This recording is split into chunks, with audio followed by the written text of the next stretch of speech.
Today I'm going to be doing a deep read of the first novel in the Elric saga, Elric of Melniboné. And when I say a deep reading, I'm just actually going to be looking at the themes. I'm not going to go through and talk about each plot point by each plot point. I just want to talk in general about some of the themes. And the first one that I wanted to talk about was Melniboné itself, the Dragon Isles. This novel presents us with a kingdom that is incredibly ancient. It's been around for millennia, I think is what they said. And at first, the only thing I could make of it was that they were kind of like elves, the Melnibonéans, and the new kingdoms were like humans. And then I started to get the sense that these Melnibonéans were very much into cruelty and ambition. And then I learned that the entire island is full of hallucinogenic plants, and a lot of these plants are used to keep Elric from dying, basically, because he is a very weak individual physically.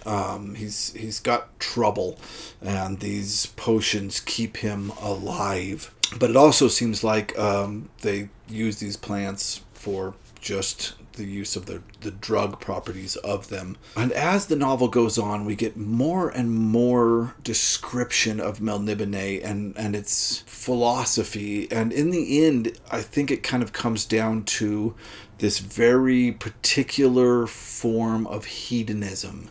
The Melnibonéans are, at their heart, the kingdom itself is a very selfish kingdom. It's about ambition and cruelty. It's about doing what's right for yourself at all times, making sure that only you yourself get ahead.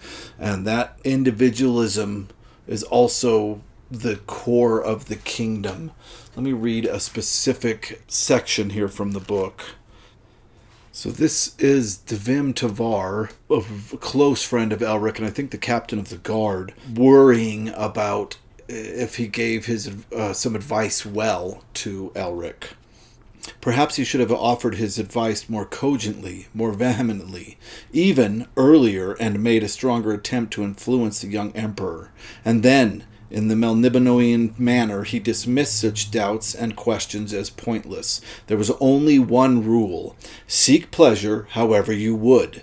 But had that always been the Melnibonéan way? Devim Tavar wondered suddenly if Elric might not have regressive rather than deficient blood. Could Elric be a reincarnation of one of their most distant ancestors? Had it always been in the Melnibonéan character to think only of oneself and one's own gratification? And again, Devim Tavar dismissed the question. What use was there in questions? After all, the world was the world, a man was a man. Yeah, we start to get this really interesting... It feels like it's anarchy. And I know Moorcock was interested in the idea of anarchy, but it's strange because he's placed this selfish anarchy into a world that is obsessed with tradition. So it's the least anarchist place you would expect. It's like the Melnibonéan way is anarchy, that you always please yourself, you always do what's best for yourself, and then by doing that, that'll be what's best for the kingdom. But there also are laws and tradition and rules. Elric is always pissing people off because he's rubbing against tradition. He wants to create a more moral-centered government for Melniboné. It's really interesting, and I brought this up in the last video. I'm going to bring it up again, and that is that Elric of Melniboné is this story told from a fantasy perspective, but a little bit later. But anyway, this is a sci-fi retelling of this story. They both tell the same story, one through the lens of fantasy and one through the lens of science fiction. And I happen to read this one first, the one that is taken through the lens of science fiction. And it is really interesting to me how, I think this one came second, how Moorcock turned these ideas into a modern science setting. And instead of Melniboné, the main character in this Jerry Cornelius, is his Melniboné is the 60s underground scene, the just burgeoning new underground scene of the 60s. And I find that interesting that for Moorcock, the concept of the underground was this intense hedonism and anarchy that allowed each person to do what was best for them. And kind of makes sense. And if you listen to old interviews with Michael Moorcock, number one, he was really smart.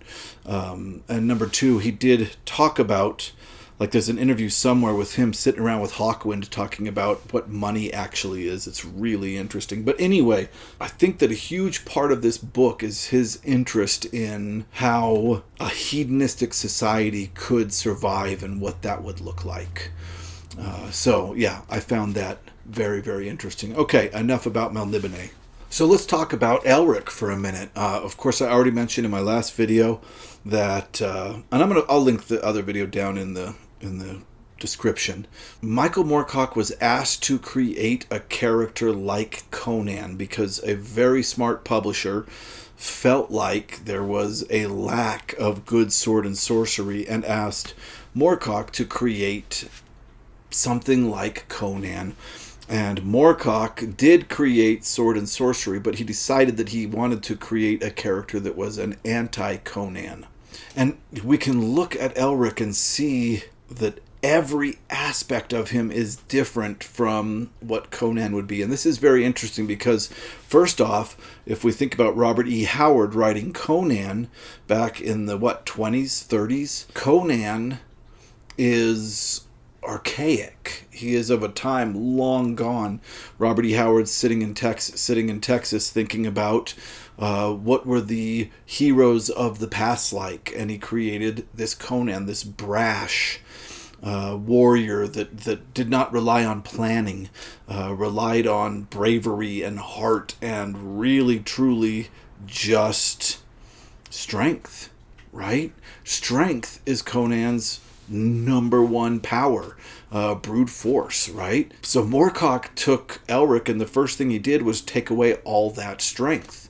Elric is an albino, and he is very weak, and he has to use drugs in order to keep himself alive. Also, he's raised, they called him dream couches. This is an interesting idea, and I think so. Elric was raised on dream couches, is what the book says. And I think the concept is you take this hallucinogenic drug that allows you to have experiences upon experiences so that you can have more experience in a short life than you ever could normally. So he is obsessed with sitting around and thinking. Elric is. He loves to sit around and think about what morals mean, what is fairness, because this is huge for Elric. He wants to make Melniboné a fair country, which is interesting.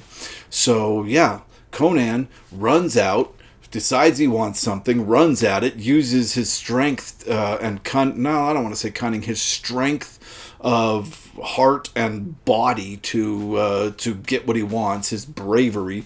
Elric sits around hallucinating on dream couches and takes drugs in order to keep himself alive. Totally different characters. And I bring this up because I think it was really monumental at the time for Moorcock to have a character like this. Like, Moorcock broke all the rules with this one. Really wild. So he's smart, he's weak, and he's interested in fairness, and he wants fairness, but also the brashness of Conan is replaced by apathy.